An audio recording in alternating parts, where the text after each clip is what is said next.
Hey you guys, so this week we were talking about books that we would give as gifts for the holidays. And I have a pretty good list. I don't actually have the books with me, a lot of them are packed, but I will make sure to leave a list below so you can look them up or maybe order some for your friends or for yourself. You can get gifts for yourself. I do.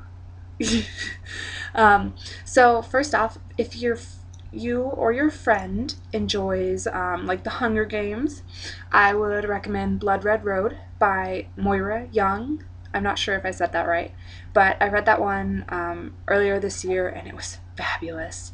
It's a thicker book. It's like 400, 500 pages, but it is one that is a very quick read because you really get hooked into the story. So don't let the page count scare you off. It's really great. I would also recommend Ashes by Ilsa J. Bick. This one is a bit more creepy than Blood Red Road. So if you're not into the creep factor, go with Blood Red Road. But Ashes is kind of a zombie type thing, but it's post-apocalyptic, not dystopian. But I kind of felt like it had the same feel as the Hunger Games. Another one that has kind of this similar feel is Dark Inside by Jen Roberts. Found out I was pronouncing the name wrong, but hey, I was close. So that one is the one that I actually reviewed last week, 2 weeks ago, something like that. It is another creepy book, but it's very good.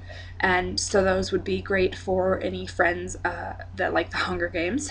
And then, of course, there's Divergent. I haven't watched the other girls' videos, but I'm sure one of them mentioned that one.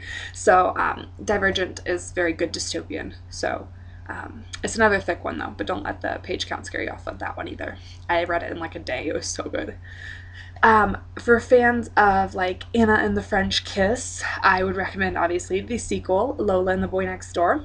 It was super fun, super cute. I loved it. And then if like, I don't actually have a whole lot of chick lit that's like just really light and fluffy like Anna and the French Kiss, but if you like the kind of chick lit with a little bit of a deeper meaning to it, I would go with The Probability of Miracles by Wendy Wunder. I loved that book. I definitely cried a lot throughout that book. It's a tearjerker, but it's amazing. And then obviously If I Stay and Where She Went by Gayle Forman. Those are companion novels and they're fabulous. I actually just read them this year and I'm like so ashamed that I didn't read them before then. I would also recommend Amy and Roger's Epic Detour by Morgan Matson. It's kind of light and fun, and then there are kind of some sad parts, but I think it's more light and fun than anything else. And then also Moonglass by Jessi Kirby. That one is a very short book, so if your friends aren't big into reading, but you want to get them a book anyway, that's a good one to go with because it's not too scary to read it like 100-something page book, or 200 pages. Then for kind of miscellaneous, I'm not sure how to classify these next few. The Unbecoming of Marr, Dyer by Michelle Hodkin. I've had some people say it's contemporary, and I don't believe it's contemporary at all. I kind of feel like parts of it are contemporary, but it's also got a paranormal feel, but not a paranormal book. It's just kind of twisted, but I love it. It's one of my favorite books of 2011. I almost said 2012. It's not there yet. But yeah, The Unbecoming of Marr, Dyer is a great one that I think a lot of people will enjoy. I would also say The Daughter of Smoke and Bone by Laini Taylor. That is my number one book of 2011. You're going to find out sooner or later. But yes, it is my number one book of 2011, so I can't help but recommend it. The setting, the characters, just the story, everything about that book is fabulous. So if you can only get one book for a friend for Christmas, that is the one to go with. Another one that's kind of miscellaneous that I always talk about is Nevermore by Kelly Creagh. I can't go a video without talking about this book. It is Edgar Allan Poe and kind of paranormal, kind of not, just kind of crazy. It's really good. And then if you have friends that like suspense, I would go with the Body Finder series by Kimberly Derting. The Body Finder and Desires of the Dead are the two that are out now. And I loved the first one. I still haven't read the sequel, but still, I know it's good, so I would still recommend getting it for a friend. I know a friend of mine who read it and loved it.